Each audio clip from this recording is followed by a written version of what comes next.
Baik, Assalamualaikum warahmatullahi wabarakatuh. Waalaikumsalam warahmatullahi wabarakatuh. Pertama-tama, marilah kita manjatkan puja dan puji syukur kita atas kehadirat Allah Subhanahu wa Ta'ala yang telah memberikan kita nikmat kesehatan dan kesempatan pada hari ini, serta tak lupa pula kita kirimkan selawat dan salam kepada junjungan kita Nabiullah Muhammad Shallallahu Alaihi Wasallam. Baik, pada kesempatan kali ini saya akan melakukan presentasi. Akan tetapi sebelum masuk ke tema presentasi saya akan memperkenalkan diri terlebih dahulu. Perkenalkan, nama saya Awah Yuni, NIM 1924245 dari kelas Negara Hukum dan Demokrasi kelas H yang diampu oleh Bapak Ilham Yuli Isdianto, SHMH. Baik, tema presentasi saya kali ini yakni Negara Kesatuan Republik Indonesia, yang dimana pengertian dari Negara Kesatuan Republik Indonesia ini sendiri adalah negara kesatuan yang dibagi atas daerah-daerah provinsi, yang dibagi atas kabupaten dan kota madya. Hal ini sesuai dengan Undang-Undang Dasar Negara Republik Indonesia tahun 1945, pasal 18 ayat 1, yang dimana pasal 18 ayat 1 ini berbunyi bahwa Negara Kesatuan Republik Indonesia dibagi atas daerah-daerah provinsi dan daerah itu dibagi atas kabupaten dan kota yang tiap-tiap provinsi, kabupaten, dan kota itu mempunyai pemerintahan daerah yang diatur dengan undang-undang. Selanjutnya ke dasar hukum. Dasar hukum Negara Kesatuan Republik Indonesia ini terletak pada pasal 1 ayat 1 Undang-Undang Dasar 1945. Yang menyatakan bahwa negara Indonesia adalah negara kesatuan yang berbentuk republik. Frasa dari negara kesatuan ini adalah untuk menjelaskan bahwa bentuk negara yang dianut oleh Indonesia adalah negara bersusunan atas kesatuan. Sedangkan istilah dari republik ini sendiri adalah untuk menjelaskan bahwa sistem pemerintahan yang dianut oleh negara Indonesia untuk melaksanakan kehidupan berbangsa dan bernegara adalah sistem republik yang dikepalai oleh presiden, bukan sistem monarki yang dipimpin oleh raja, ratu, kaisar, sultan, atau amir pada negara Islam. Selanjutnya, hakikat atau esensi negara kesatuan dapat dilihat dari dua sisi, yakni sisi kedaulatan dan susunan negara. Yang pertama, sisi kedaulatan. Dari sisi kedaulatan, hakikat negara kesatuan ialah kedaulatannya tidak terbagi, atau dengan kata lain, kekuasaan pemerintah pusat tidak dibatasi karena konstitusi negara kesatuan tidak mengakui badan legislatif lain selain badan legislatif pusat. Adanya kewenangan pemerintah daerah atau legislatif daerah untuk membuat peraturan bagi daerahnya sendiri atau perda bukan berarti pemerintah daerah itu berdaulat, sebab pengawasan tertinggi dalam negara kesatuan tetap terletak di tangan pemerintah pusat. Prinsip kedaulatan yang tidak terbagi sebagaimana terdapat pada negara kesatuan tersebut sesuai dengan prinsip kedaulatan yang sesungguhnya, yakni tidak dapat dibagi-bagi. Selanjutnya, terkait dengan susunan negara, yakni hakikat negara kesatuan dapat pula dilihat dari susunan negara. Negara kesatuan disebut juga dengan negara bersusunan tunggal, atau dengan kata lain, negara yang tidak terdiri dari beberapa negara seperti yang terdapat dalam negara federasi. Oleh karena itu, negara kesatuan merupakan negara bersusunan tunggal, maka pada negara kesatuan hanya terdapat satu pemerintahan, yakni pemerintah pusat. Konsekuensinya adalah segala urusan pemerintahan pada negara kesatuan menjadi kewenangan pemerintah pusat yang ditetapkan melalui konstitusi negara kesatuan. Negara kesatuan yang seperti ini menurut Thorsten merupakan negara kesatuan dengan sistem sentralisasi.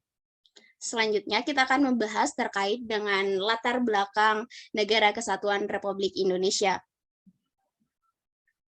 Proklamasi Kemerdekaan 17 Agustus 1945, Indonesia menjadi negara yang berdaulat dan berhak untuk menentukan nasib dan tujuannya sendiri. Bentuk negara yang dipilih oleh para pendiri bangsa adalah Negara Kesatuan Republik Indonesia. Dalam perjalanan sejarah, Ada upaya untuk menggantikan bentuk negara, tetapi upaya itu tidak bertahan lama dan selalu digagalkan oleh rakyat. Hingga saat ini, negara kesatuan itu tetap dipertahankan. Kita sebagai generasi penerus bangsa wajib turut serta dalam usaha untuk membela negara, menjaga sikap dan perilaku dalam mempertahankan negara kesatuan Republik Indonesia. Selanjutnya terkait dengan dinamika dan susunan negara kesatuan Republik Indonesia. Indonesia adalah negara kesatuan yang berbentuk republik. Petikan tersebut merupakan bunyi ketentuan pasal 1 ayat 1 Undang-Undang Dasar Negara Republik Indonesia tahun 1945. Berdasarkan ketentuan tersebut, dapat diketahui bahwa susunan negara Indonesia adalah kesatuan. Wujud negara kesatuan Republik Indonesia semakin kukuh dilakukan dalam perubahan Undang-Undang Dasar 1945. Dalam proses amandemen tersebut, ketentuan untuk tidak mengubah pembukaan Undang-Undang Dasar 1945 dan tetap mempertahankan Negara Kesatuan Republik Indonesia sebagai susunan negara Indonesia. Konsep negara kesatuan adalah susunan negara yang ditetapkan sejak awal berdirinya negara Indonesia. Selain itu, konsep negara kesatuan dipandang paling tepat untuk mewadahi ide persatuan bangsa yang majemuk ditinjau dari berbagai latar belakang. Dalam dinamika penyelenggaraan negara Indonesia menerapkan konsep negara kesatuan. Namun, pada pelaksanaannya, konsep persatuan mengalami pergeseran menjadi konsep federal. Negara Kesatuan Republik Indonesia adalah negara yang berkedaulatan rakyat dengan berdasarkan ketuhanan yang Maha Esa, kemanusiaan yang adil dan beradab, persatuan Indonesia, kerakyatan yang dipimpin oleh hikmat kebijaksanaan dalam permusyawaratan perwakilan, serta keadilan sosial bagi seluruh rakyat Indonesia. Selanjutnya, adapun dinamika kehidupan bernegara di Indonesia, di sini terdapat beberapa poin. Yang pertama, periode 1945 sampai 1949. Periode ini menjadi tahun-tahun bersejarah dalam memperjuangkan dan mempertahankan kemerdekaan Indonesia. Bapak Proklamator Indonesia memproklamasikan kemerdekaan Indonesia pada tanggal 17 Agustus 1945. Sejak saat itu, Indonesia berhak menentukan sendiri ritme kehidupan bernegara tanpa campur tangan pihak lain. Konsep negara kesatuan pada periode 1945 sampai 1949 dituangkan dalam Undang-Undang Dasar Negara Indonesia. Pada periode tersebut, Undang-Undang Dasar Negara Indonesia adalah Undang-Undang Dasar 1945.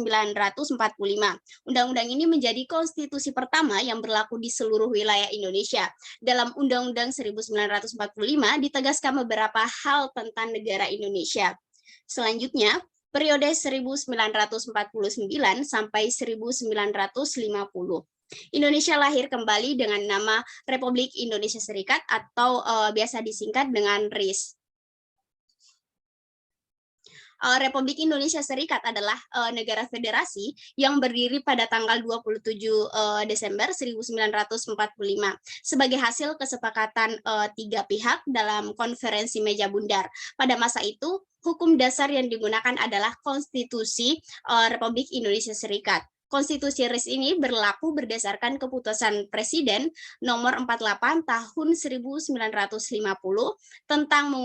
tentang mengumumkan piagam penandatanganan Konstitusi Republik Indonesia yang diumumkan di Jakarta pada tanggal 6 Februari 1950 oleh Menteri Kehakiman. Selanjutnya, yang ketiga, periode 1950 sampai periode 1959. Pemerintahan berdasarkan konstitusi RIS tidak berjalan karena negara RIS bukan cita-cita bangsa Indonesia. Oleh karena itu, muncul tuntutan untuk kembali pada negara kesatuan. Negara-negara yang tergabung dalam RIS satu persatu bergabung dengan negara Republik Indonesia. Selanjutnya, periode 1959 sampai periode 1966. Pada periode ini, Indonesia kembali menggunakan Undang-Undang Dasar 1945 sebagai konstitusi Indonesia periode ini, yang dikenal juga sebagai periode demokrasi terpimpin. Demokrasi terpimpin berlaku di Indonesia pada tahun 1959 sampai 1966 dan dikeluarkannya dekret Presiden 5 Juli 1959 hingga jatuhnya kekuasaan Soekarno yang disebut dengan demokrasi terpimpin karena demokrasi di Indonesia saat itu mengandalkan kepemimpinan Presiden Soekarno.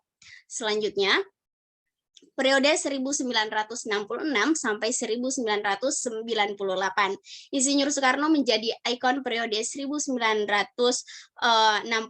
sampai 1998 sebab masa itu Insinyur Soekarno menjadi Presiden Republik Indonesia.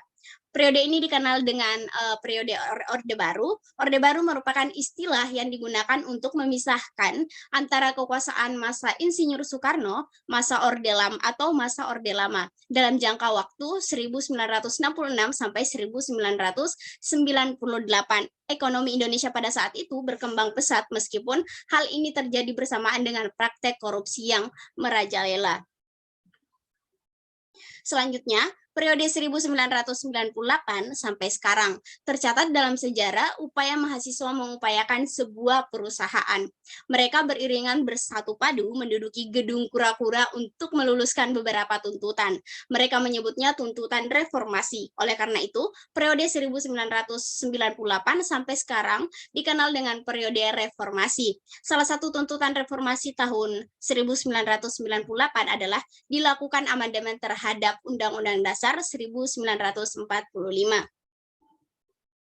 Selanjutnya kita beralih ke makna Negara Kesatuan Republik Indonesia. Yang pertama, keutuhan wilayah yang meliputi seluruh pulau dengan segenap tanah air dan udara yang terbentang dari Sabang sampai Merauke. Selanjutnya yang kedua, keutuhan khasanah budaya yang meliputi adat istiadat, karya cipta, dan pemikiran. Yang ketiga, bangsa Indonesia dan suku-suku di seluruh wilayah Negara Kesatuan Republik Indonesia. Yang keempat, keutuhan sumber daya alam dengan meliputi seluruh kekayaan alam berupa barang tambang, flora, dan fauna.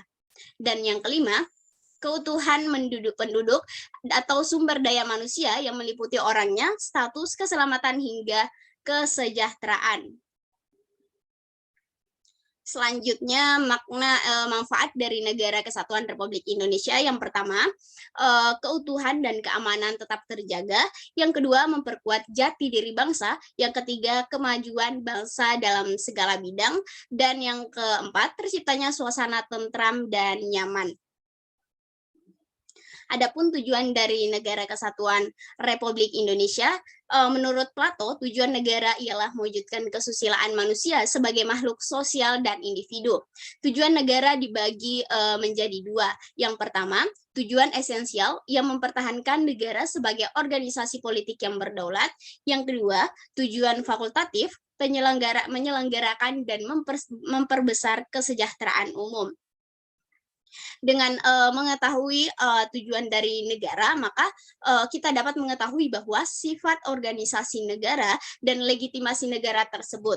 Tujuan negara Indonesia termuat dalam pembukaan Undang-Undang Dasar 1945 alinea keempat yang berbunyi, kemudian daripada itu untuk membentuk suatu pemerintahan negara Republik Indonesia yang melindungi segenap bangsa Indonesia dan seluruh tumpah darah Indonesia dan untuk memajukan kesejahteraan umum, mencerdaskan kehidupan bangsa, dan ikut melaksanakan ketertiban dunia yang berdasarkan kemerdekaan, perdamaian abadi, dan keadilan sosial. Maka disusunlah kemerdekaan kebangsaan Indonesia itu dalam suatu Undang-Undang Dasar Negara Indonesia yang terbentuk dalam suatu susunan Negara Republik Indonesia yang berkedaulatan rakyat dengan berdasar kepada ketuhanan yang Maha Esa, kemanusiaan yang adil dan beradab, persatuan Indonesia, dan kerakyatan yang dipimpin oleh hikmat kebijaksanaan dalam permusyawaratan perwakilan, serta dengan mewujudkan suatu keadilan sosial bagi seluruh rakyat Indonesia. Selanjutnya kita beralih ke fungsi Negara Kesatuan Republik Indonesia. Mariam Budiarjo berpendapat bahwa setiap negara menyelenggarakan beberapa fungsi Negara Kesatuan Republik Indonesia, yaitu yang pertama, melaksanakan penertiban untuk mencapai tujuan bersama dan mencegah bentrokan-bentrokan di dalam suatu masyarakat.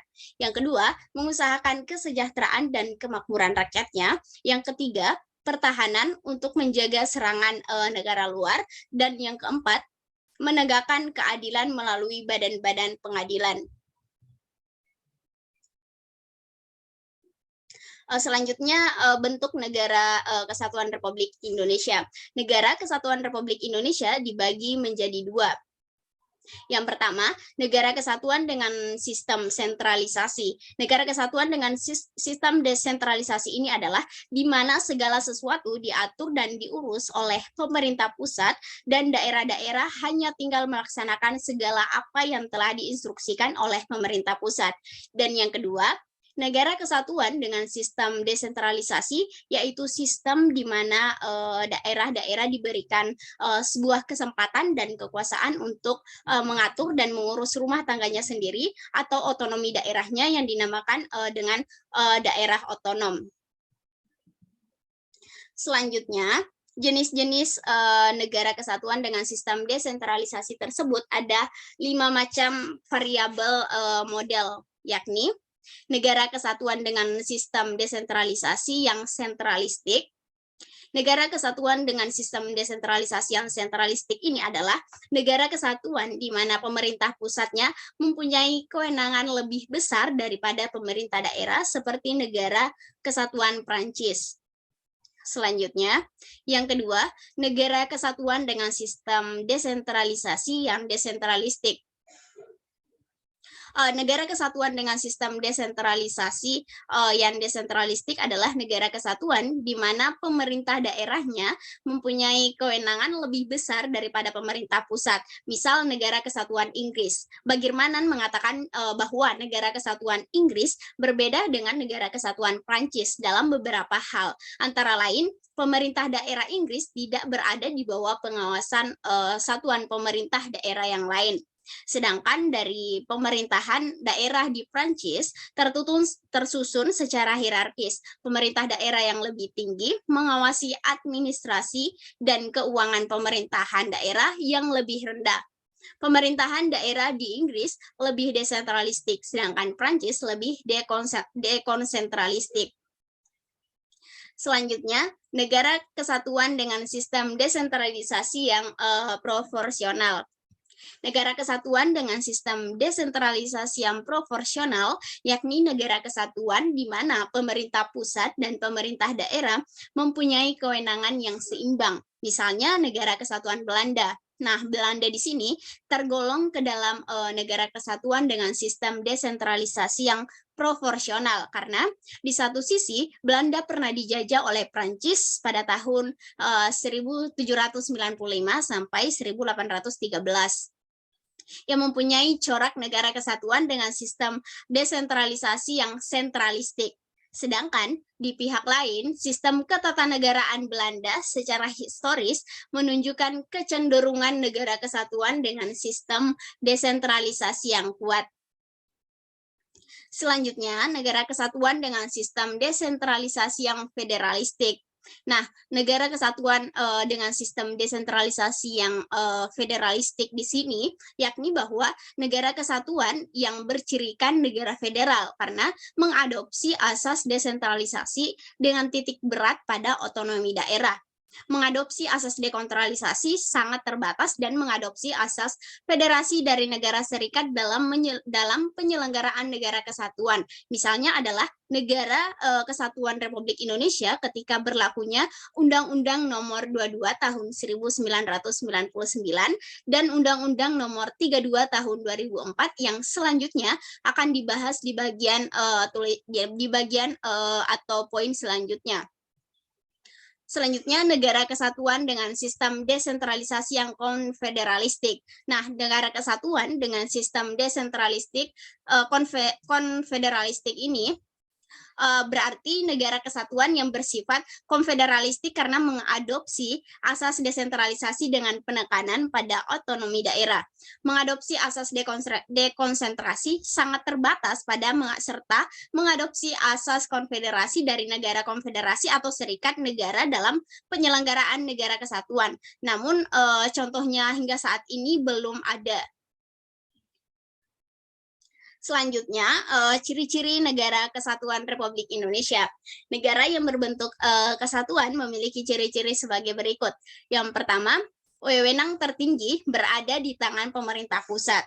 Yang kedua, pemerintah pusat menangani seluruh kedaulatan negara, baik di luar maupun di dalam. Yang ketiga, rakyat dapat berhubungan dengan pemerintah pusat secara langsung untuk menjalankan daerahnya.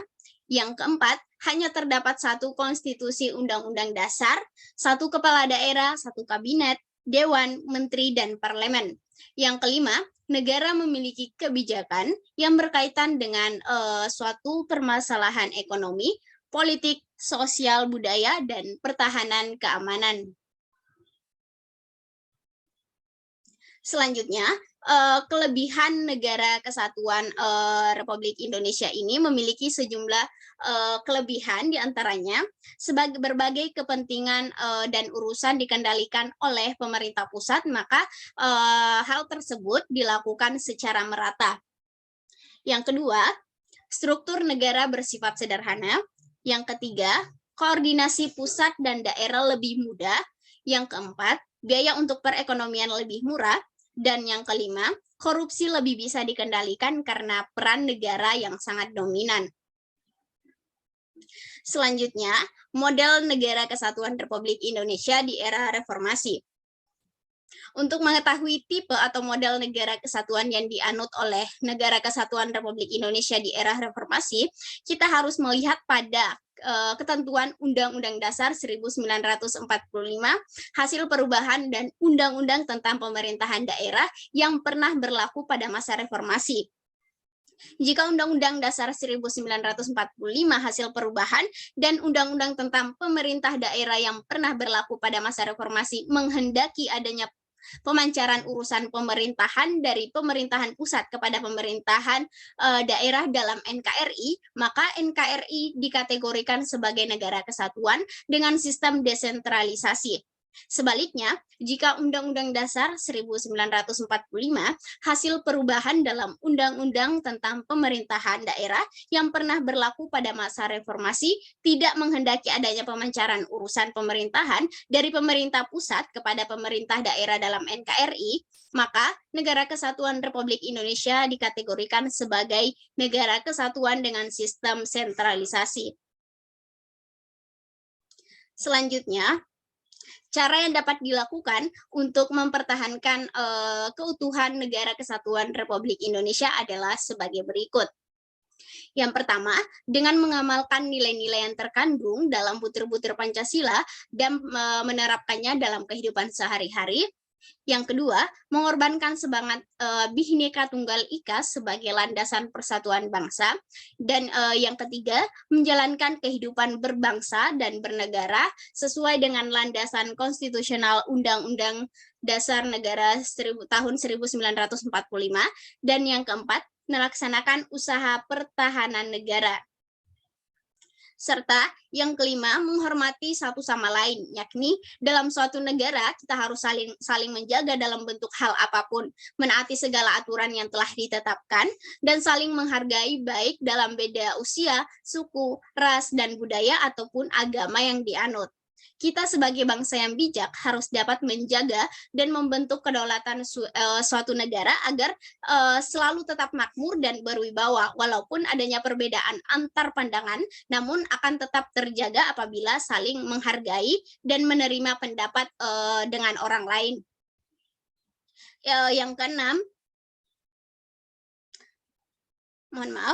yang keenam, menerapkan keadilan dalam suatu negara. Dengan terciptanya bangsa yang adil akan menjadikan suatu bangsa yang cerdas, kreatif, dan terpandang dalam bidang apapun.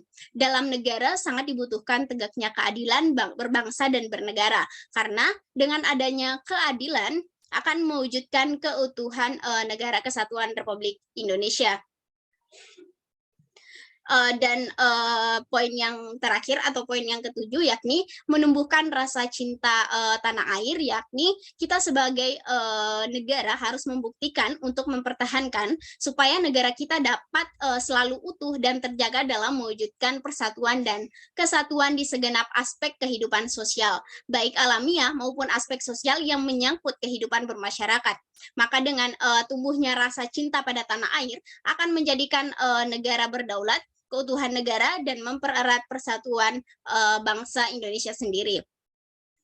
Baik, adapun closing statement dari saya, bahwa kita sebagai generasi muda masa kini sangat perlu untuk ikut serta dalam berpartisipasi dalam mengupayakan segala hal yang berkaitan dengan pembentukan negara.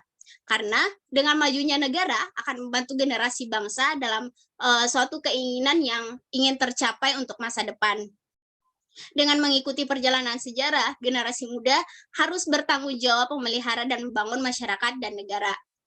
Baik, mungkin itu saja yang dapat saya sampaikan. Kepada teman saya yang sempat bergabung, mungkin ada pertanyaan yang ingin ditanyakan. Oke, terima kasih Mbak Uni. Mungkin saya lebih ingin menanggapi atau memberikan pertanyaan mengenai sudut pandang dari Mbak Uni sendiri nih. Kira-kira apakah NKRI yang sekarang ini itu sudah memiliki progres yang signifikan, entah itu di bidang pembangunan negara ataupun cara si pemimpin NKRI ini untuk memimpin para rakyatnya. Seperti itu, Mbak. Baik, sebelumnya terima kasih atas pertanyaan yang diajukan oleh Mbak Nadia. Mungkin dari sudut pandang saya terkait dengan apakah Negara Kesatuan Republik Indonesia ini sudah memiliki proses yang signifikan misalnya dalam hal pembangunan. Nah, di sini dalam kacamata saya atau dalam pandangan saya, negara Indonesia itu sudah memberikan atau telah menjalankan proses yang lebih baik ke depannya. Misalnya dalam hal pembangunan, pemerintah sudah mempunyai proses atau program kerja dalam hal untuk mengembangkan apa yang harus dikembangkan di negara kita agar negara kita ini bisa bisa berkembang atau lebih maju dengan negara lain. Mungkin itu sih Mbak Nadia. Oke, jadi menurut sudut pandangnya Mbak Uni terkait pembangunan negara itu di Indonesia sudah mulai ya untuk membangun infrastruktur, lalu juga sarana prasarana juga lebih mudah untuk diakses oleh para rakyat. Ya, begitu Mbak. Oke, ada satu lagi nih Mbak. Ya boleh, silakan. Tentang cara kita untuk sebagai generasi muda untuk memupuk rasa cinta tanah air, lebih dengan berbagai sudut pandang baru akibat pengaruh dari globalisasi. Mungkin dari Mbak Uni sendiri ingin memberikan sudut pandangnya.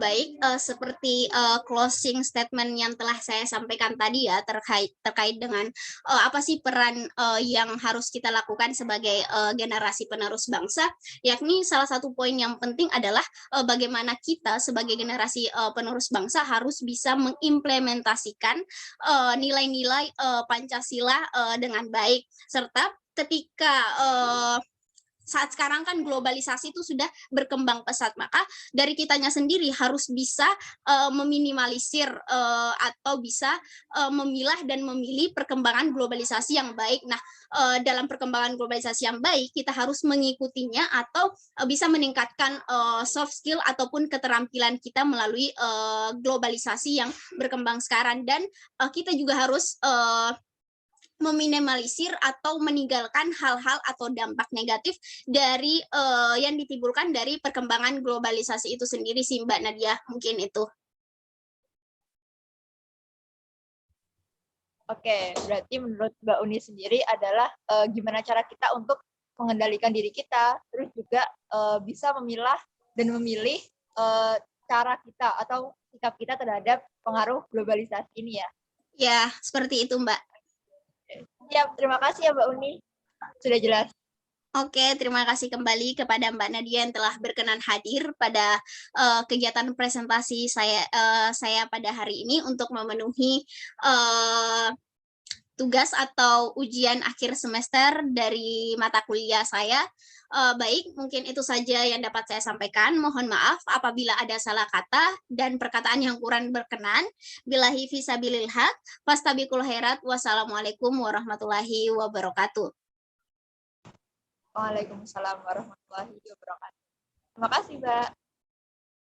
Terima kasih kembali Mbak Nadia.